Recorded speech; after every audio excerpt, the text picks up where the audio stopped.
The glory of the Lord in creation. Psalm 8. O Lord, our Lord, how excellent is your name in all the earth, who have set your glory above the heavens. Out of the mouth of babes and nursing infants, you have ordained strength because of your enemies, that you may silence the enemy and the avenger. When I consider your heavens, the work of your fingers, the moon and the stars, which you have ordained. What is man that you are mindful of him, and the Son of Man that you visit him?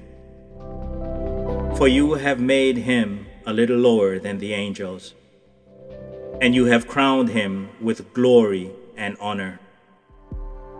You have made him to have dominion over the works of your hands.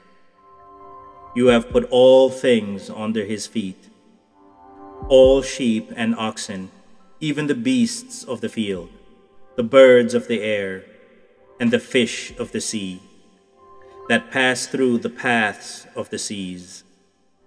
O Lord, our Lord, how excellent is your name in all the earth.